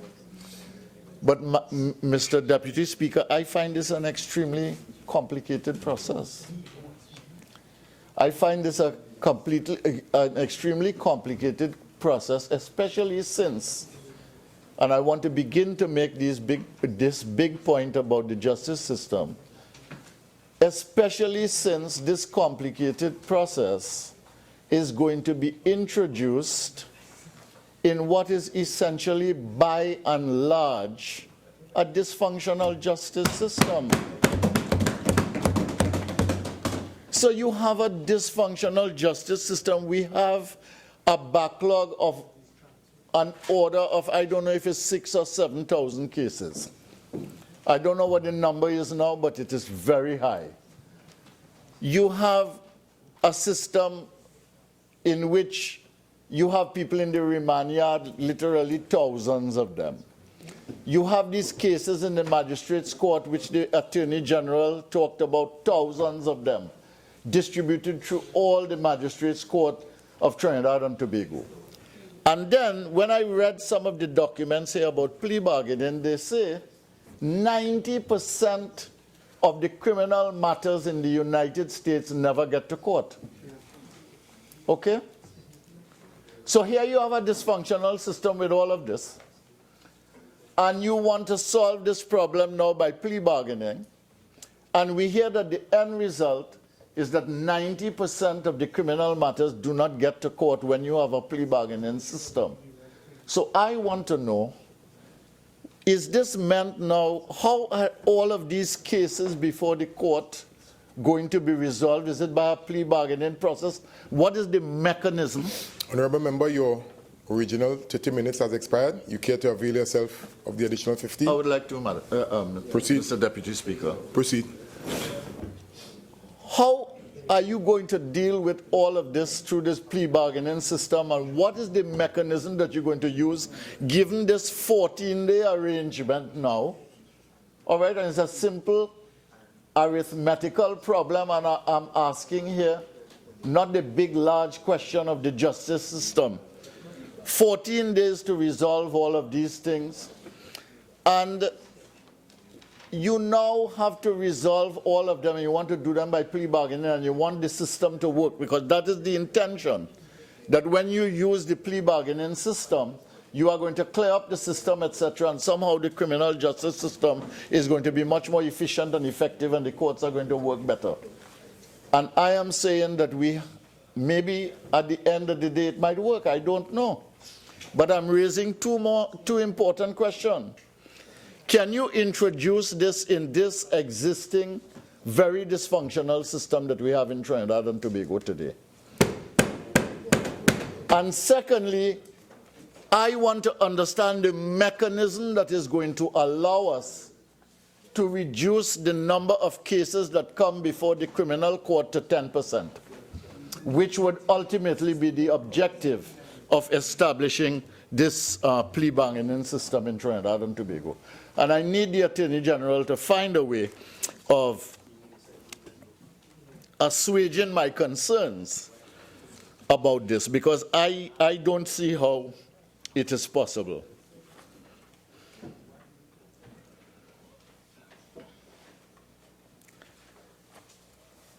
And then there are so many things in here. On page 21, before accepting or rejecting a plea agreement, this is the accused now. Remember, the lawyer and the prosecutor are talking, and they are resolving this matter. Before accepting or rejecting a plea agreement, the court shall make inquiries of the accused person in order to determine whether the accused person, all right, and he has to take him through this to make sure that he is satisfied, that he understands the nature and substance of the plea agreement, including the recommended sentence, receive legal advice before signing the plea agreement, understands the nature of the offense with which he is charged and to which he is pleading, is aware of his rights, and they outline 8 different rights here, understands that the court is not obligated to accept the plea agreement. After you go through all of this, the court can say no. Understands that if the court rejects the plea agreement, he would have the opportunity to withdraw his guilty plea and withdraw from the plea agreement. Now, in this Trinidad and Tobago you're talking about, you don't say you're guilty already. Right? You say you're guilty already, you plead guilty, you're ready to throw in the towel, the judge jumps in, magistrate jumps in. He tells you, okay, I'm not allowing this. You now withdraw your guilty plea and you go into court. Oh, God. Mr. Deputy Speaker, I told you, I am not a lawyer, but I'm a citizen. That means you see the sense of it? And I am telling you, something has to be radically wrong with a system that allows a system to... I'll give you 30 seconds. Huh? I simply want to share, thank you very much, my good friend, for giving way. I might remind you that in that situation, he does not appear again before the same magistrate or the same judge. But okay? It doesn't matter. The point I'm making, Mr. Deputy Speaker, listen, I want to tell the members on that side, all right, that I think the intention of this legislation is good. I don't have a problem with it. Or I don't have a problem with the intention. But I'm talking about Trinidad and Tobago where the justice system is dysfunctional, has been dysfunctional for a long time. You're taking this thing now and inserting it into this dysfunctional justice system. And you're doing it in Trinidad and Tobago society. Like those members over there are living here just like I am. And imagine now, man, I go and I plead guilty. All right? And prepared to go to jail. And the magistrate says, no. You are going, we're taking this to court. Right? The only sentence I am likely to get in a place like Trinidad is a higher sentence. Yeah, don't guilty already. This is madness. All right? I am talking about the simple issue of justice.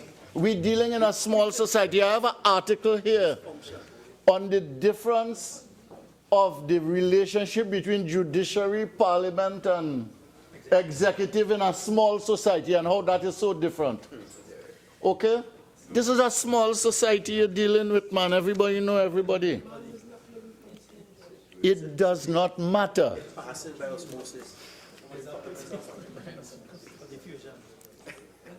You don't understand that? All right, it does. I agree with the member for Laventille West. He says here that it does in fact say here under 25, where the court may reject a plea agreement entered into so-and-so, where a judge or magistrate rejects a plea under so-and-so. The judge or magistrate shall in open court inform the accused of the right to be tried again before another judge or magistrate within 7 days of the rejection of the plea. Now, that make papers already and I go into the judge 7 days later. Boy, that is real trouble. Real trouble. Page 23. The accused person, this is 28.2. The accused person shall give notice of appeal in the form set up and so on. The director of public prosecution may appeal to the court of appeal against the court's rejection of a plea agreement. Now, listen to this. The court just reject my appeal, right? You're right, you're not a lawyer, yeah? The court just appeal. Don't condescend to me because I don't have a degree in law. All right?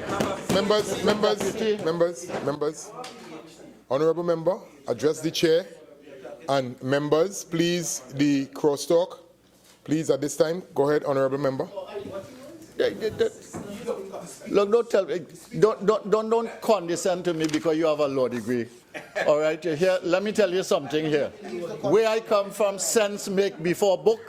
Member. Honorable member. All right.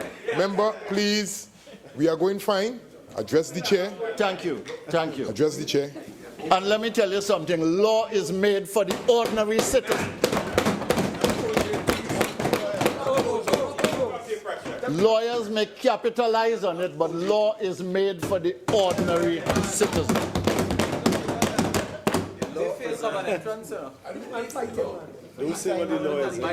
I started by talking about that here. We make the law here. We make the law here. And you don't have to be a lawyer to make the law. Member. And that is why I'm member for Caroni Central. You are continuing the debate with the member, please. Thank you very much, Mr. Deputy Speaker. And then it says here, induced in the course of plea discussion, willfully misled by the accused. Notwithstanding accused person's conviction and sentence, they have to. It deals with it deals with the fact that in the course of plea discussions, willfully misled by the accused person or by his attorney at law in some material respect, induced to conclude the plea agreement by threats, force, bribery, etc. In other words, the person might not be forced. Now, all of this is taking place. I talked about the justice system and its flaws. All right, I have no problem. I mean, I would like to see our justice system better. I would like to see it stronger. I would like to see the system work. But let's face it, it is not as it should be. And in this situation, you have a situation where, as the member for Oropouche East points out, the Attorney General has said that there are problems. Many people within the police profession are in fact compromised and said to be compromised. We had a situation where the Minister of National Security went to Enterprise, which is not far from where I live, in the constituency of the member for Chaguanas East. And somebody got up and said, and one of his accusations was all the people who were involved in all kinds of things, some of which were the police. And you have accusations every day in the country. There is a video flashing around Facebook now from somebody who claimed to be a police officer who gone to Canada and saying all kinds of things about the police. And in that unholy system, which is why I'm asking the question to the Attorney General. And Attorney General, believe me, this is no joke, and I am not asking any stupid question here when I'm asking it. I want to know what director, I want to know what the public prosecution role means in real terms, and whether, in fact, you can have a situation where the police are engaged with citizens in a certain way, and in the process of negotiation, that becomes the basis on which the entire negotiation process is compromised, man. It's Trinidad and Tobago we're dealing with. And what I am saying about this law is that while its intentions are good, and while it may be redeemable by amendments, I want to say that when you take these laws that we are bringing here, whether it is to deal with preliminary inquiry, whether to deal with the jury system, or whether here to deal with the plea bargaining system, when you take these laws and you put them in a system in which the whole thing is dysfunctional, these interventionist elements of a part and at a time, no matter how you conceive the reform of the architecture, cannot in fact reform the dysfunctional system. And I don't need a law degree to tell me that. Logic tells me that. Logic tells me that that is not possible. Yes. Because it has been tried before and it has failed everywhere. And therefore, I want to urge caution on this matter. When I read this bill, when I saw this bill, I had no problem. I thought plea bargaining was a good thing. I read the pros and cons of it. Look, they have it here. I read about what purpose it serves, but I also read where it has gone wrong and terribly wrong, and it can go wrong, and you can't chastise a system if one thing goes wrong in it, because innocent people do get hung. All right? My friend say is hanged. All right? But I think I'm using, yes, I think I'm using it properly here. Innocent people do get hung, even though they might be innocent.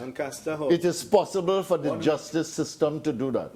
And because we know, as we have come to learn now, that democracy and the democratic process itself is flawed. Yes, yes.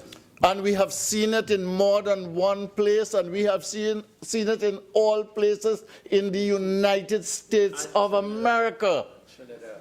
And just so the justice system is flawed. And not only is it flawed in Trinidad and Tobago, it is largely dysfunctional.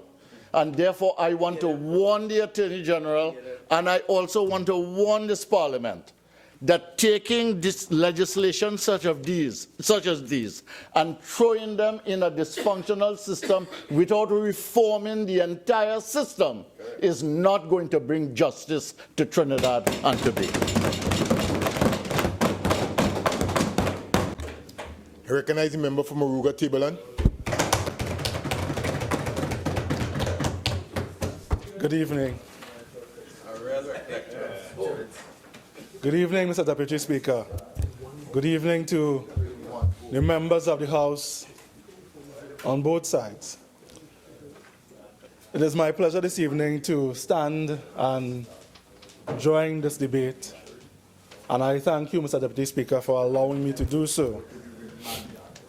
It is a pleasure to stand and to add my 2 cents to this discourse on this bill to set up a system of plea discussions in this nation. Well, Mr. Deputy Speaker, before I get into the substance of what I want to discuss, I would like to take a little bit of the time allotted to me to respond to, on one hand, the discourse of the member for Oropouche East, and then I will wade in a bit to try to respond to the last speaker, the member for Caroni Central. My honorable colleague, the member for Tableland, in his discussion not too long ago, diverted a bit into talking about the issue of professions and what goes into developing a professional. It is well established that I am, by academic profession, an historian. And I have lamented on a number of occasions in this House that sometimes members don't understand how ironic they are when they deliver their speeches here. I see the member for Oropouche East has left the chamber, but I was struck and somewhat dumbfounded that he would stand this afternoon or this evening and talk about his innate patriotism as a Trinidadian, citing in particular Thomas Paine. Now, one of my jobs as an historian is to have a long view of things, but another one of them is to have clarity and to bring clarity. So I'm not going to let that pass, because if the member had done any kind of research, even of the cursory level, he would have perhaps avoided Thomas Paine, because Thomas Paine was a traitor. No, he was a traitor. Thomas Paine was an Englishman who consorted with Napoleon, who was a French leader, France being the mortal enemy of England, to encourage the French to invade England. That's... Members, the rule of the House still is, when a member is on the floor, he's supposed to deliver in silence. Let's maintain it. Let's maintain it. Go ahead, member. Yes, thank you, sir. If you encourage a foreign power to invade your native land, you are a traitor. That is not patriotism. The same Thomas Paine, who later would move to America and work systematically to undermine the office of the presidency and the then President George Washington, that's not patriotism, sir. Thomas Paine was a traitor. So to stand and proclaim your patriotism by citing a traitor is more than 10 tons of irony. Perhaps social scientists should not talk history.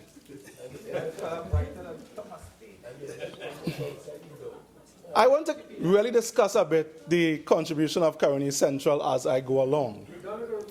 But on the issue, just a trite note. Check Wikipedia on Thomas Paine. On the issue of the member of Caroni Central and his discussion this afternoon. The member for Caroni Central, the former Minister of Planning, was once the principal of the University of the West Indies.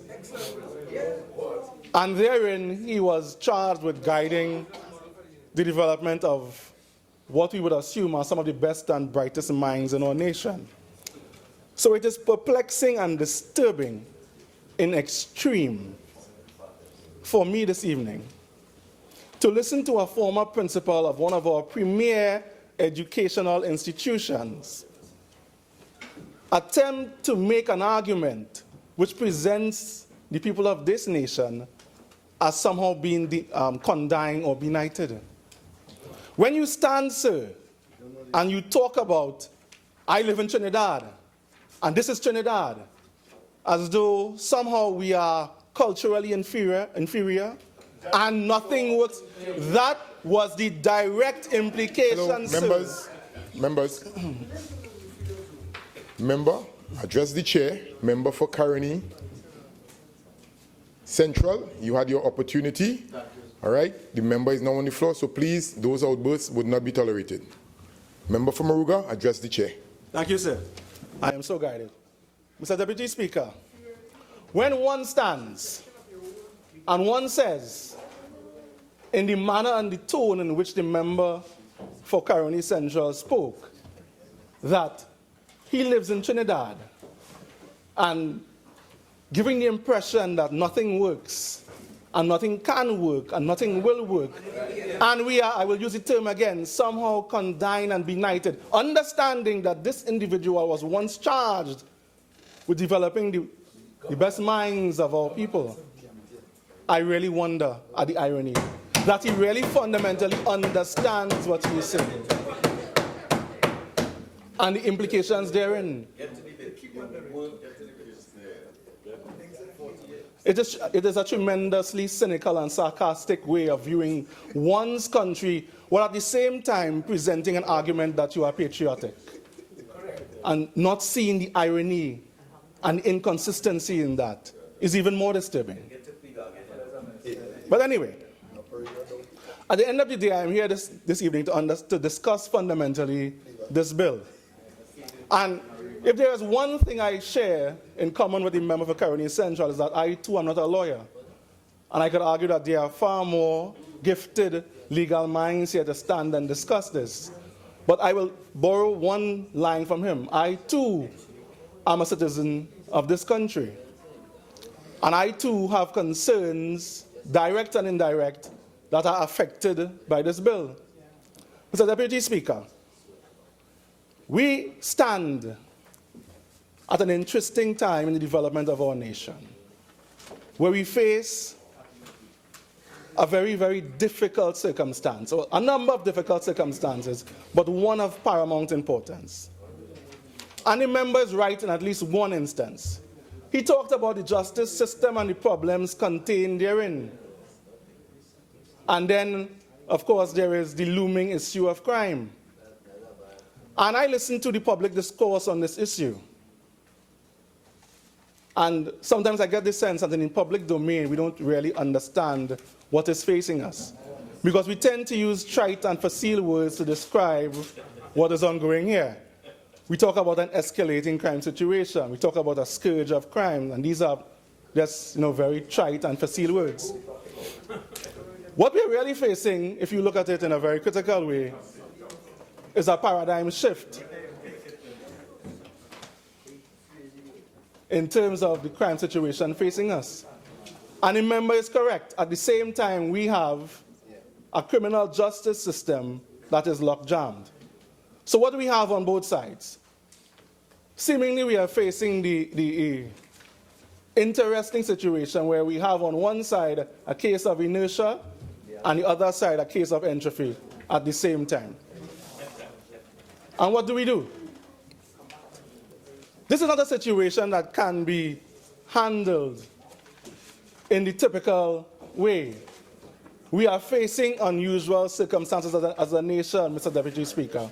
And in difficult circumstances, one must find a prescription that fits the problem you're facing. The opposition has made great hay about the fact that the bills that are brought to Parliament are not crime-solving bills. Yes, the suite of bills brought to Parliament are not intended to solve crime or not capable of solving crime. The member for Laventille West correctly termed that response a very narrow view, because it is inconsistent to argue that we have this looming crime situation and that we have a difficult system in terms of justice system not working as it should, but then complain about every single law, every single bill that is brought here to deal with those situations. It's inconsistent. It's inconsistent. The member for Caroni Central went on and on about the futility of this plea bargaining and about whether every case would be using it and about whether this alone is somehow some kind of a panacea for crime, for the justice system and I suppose for crime.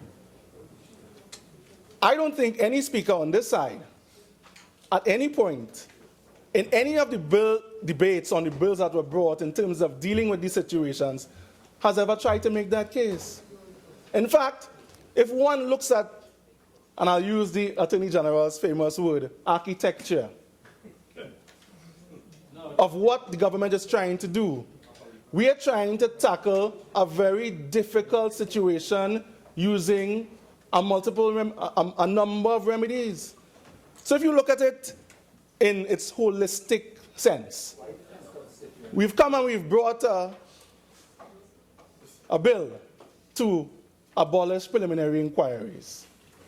We've come and brought a bill now to establish a system of plea discussions.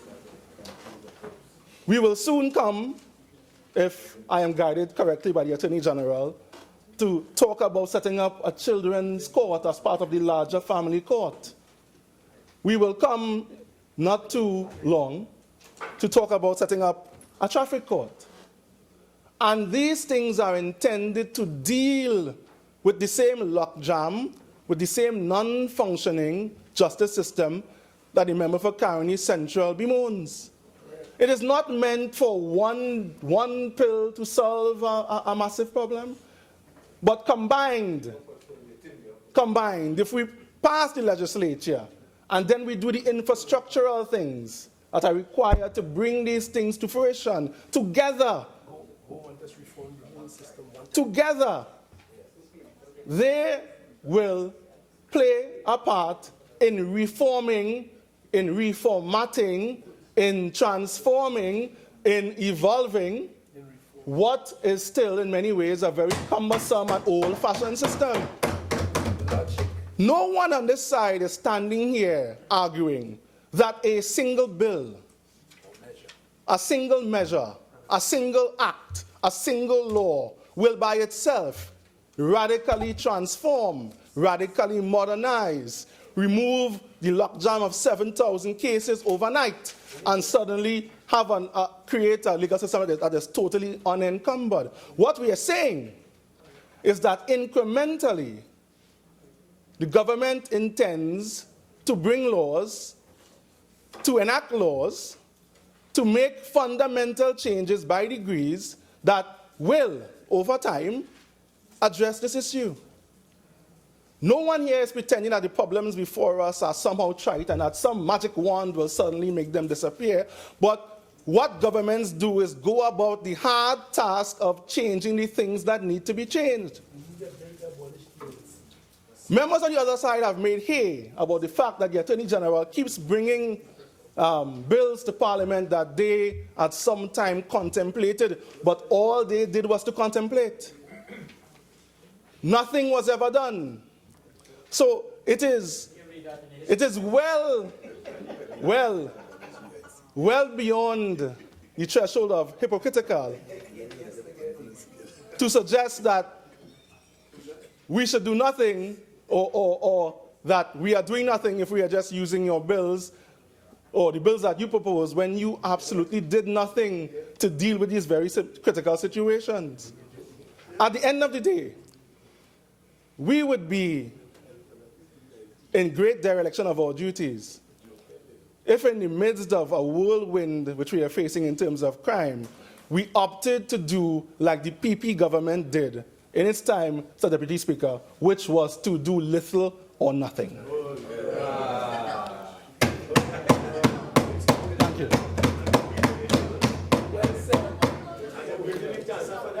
Yes, and it's deserving.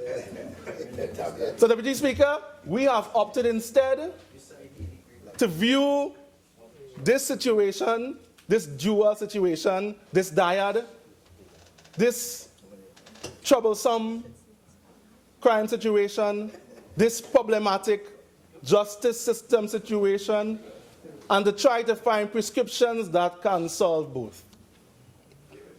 At the end of the day, a government is charged with doing what it can or what it must to ensure that the changes required in its society are done. And the Attorney General should be commended. The Attorney General should be commended for doing something that a number of Attorney Generals before him have not done, which is to fundamentally try, and I'll use his word again, to transform the architecture. Yes, by a suite of legislation. Because if you look at these bills not just as individual entities, but as a cohesive, the Attorney General, this Attorney General, is in the process of transforming the jurisprudence of this nation. And that is to be appreciated, and it is to be commended. Now, the member for Caroni Central made the case that Caroni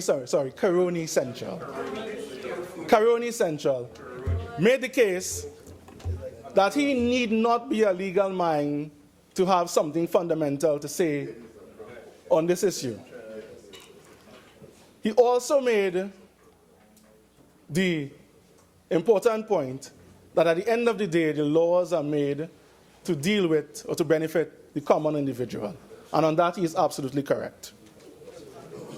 So, it is important to remember, even as parliamentarians who sometimes argue very, very, very abstract ideas, that at the end of the day, all that we deliberate has an impact on the individual citizens of this nation.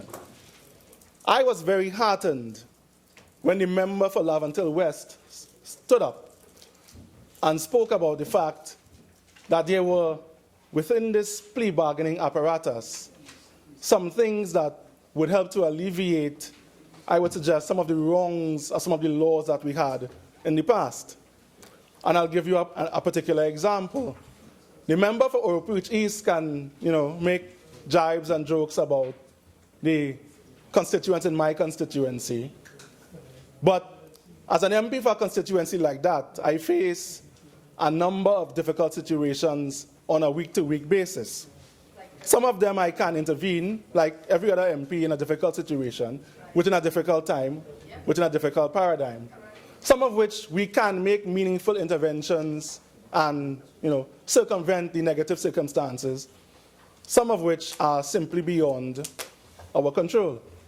For example, I was visited by one of my constituents a few weeks ago, and he had a very particular and peculiar problem. In fact, he came asking me if I could help him, Mr. Deputy Speaker, go about the process of getting a presidential pardon, which I found to be an interesting question, because as far as I was aware, he had never at any point in his life been in difficulty with the law. I didn't know him as having any kind of a record of any kind, so I was bemused as to why he would be asking me to help him to get a presidential pardon. And then, of course, when I asked him that, he went about telling me the story as to why he literally required it. He had found himself in a difficult situation, very much like the one outlined by the member for Laventille West, which was that he lived at home, even though he was grown, with his brothers and his mother. One of his brothers was involved in some less than legal activities and had something illegal in the home of which he was unaware. The police conducted a raid on the home while he was at home and his brother was not there. And they found evidence of the substances that were illegal. And of course, the normal recourse when that happens is that regardless of whether there is a belief that you are involved in this or not, regardless of whether you can claim that this is yours or not, every single member of the home, including his mother, was arrested and taken to the police station. And that was not the main kernel of the difficulty. Now, and to hedge again on the intervention made by the member for Caroni Central, he got some advice that made his situation worse. Given his fears about being prosecuted or being remanded and spending a lengthy period in the remand yard, he got some advice, which was to plead guilty and to pay a fine and to make this negative situation go away. And that's what he did. He pled guilty to possessing. He paid a minor fine, and as far as he was concerned, that was the end of it. But unfortunately, that was not the end of it. Because right now, he is a young man with a child who wants to become part of that overseas farm program. He wants to go to North America to earn a living to support his daughter.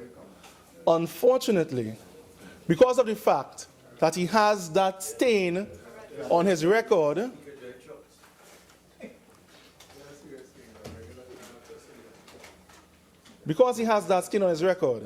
which people like the member from Naparima, of course, cannot empathize with, he is unable, or he was turned down, could not get a visa to become part of that program. And that was the reason why he came to me asking for a presidential pardon.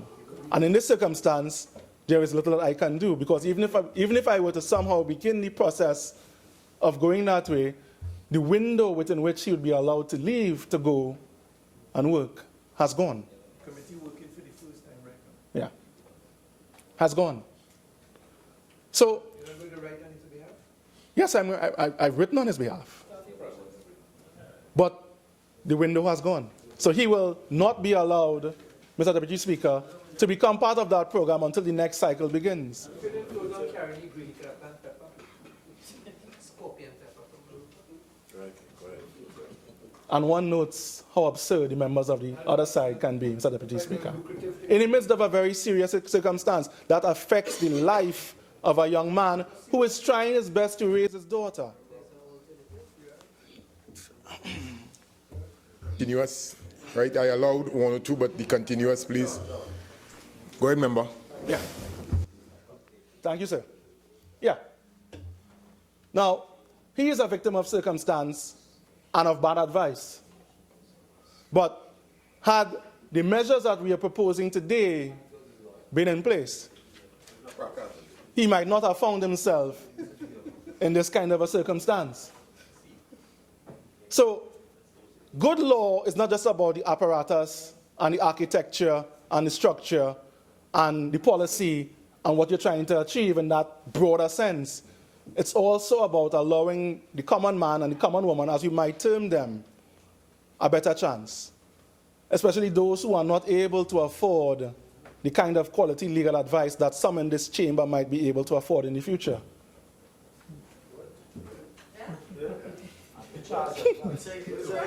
Yes.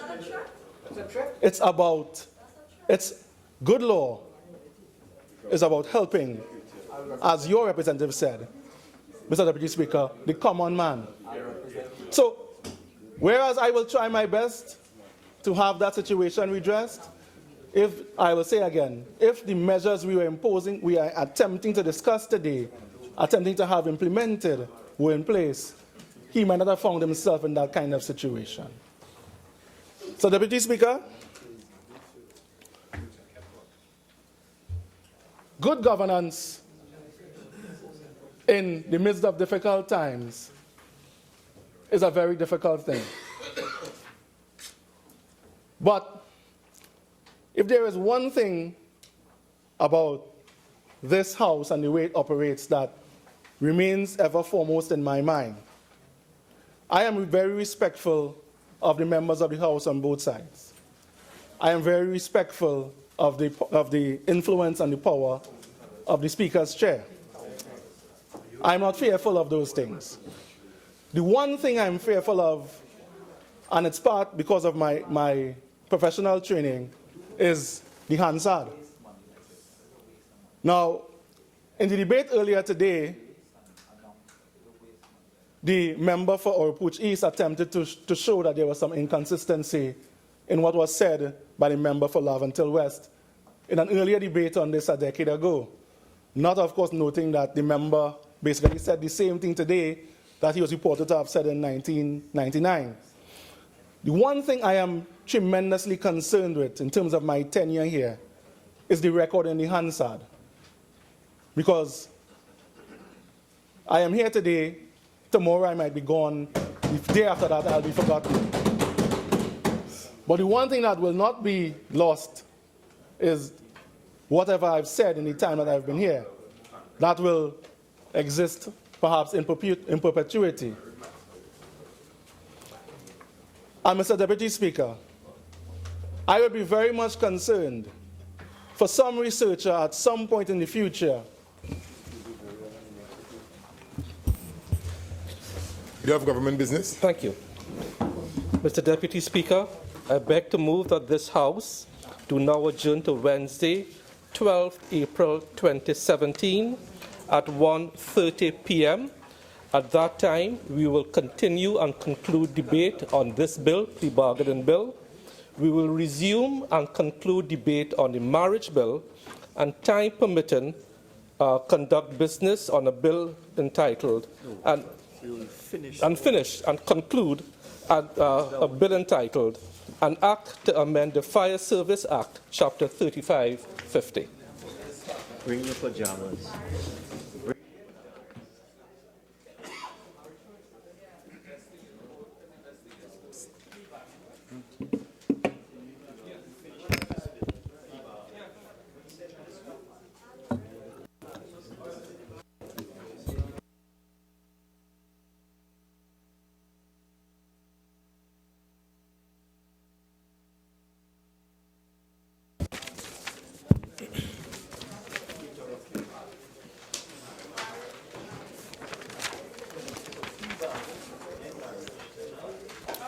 Honorable members, the question is that this House do now adjourn to Wednesday, the 12th of April, 2017 at 1:30 p.m. All in favor say aye. Aye. Any against? The ayes have it. This House now stands adjourned to Wednesday, 12th April, 2017 at 1:30 p.m.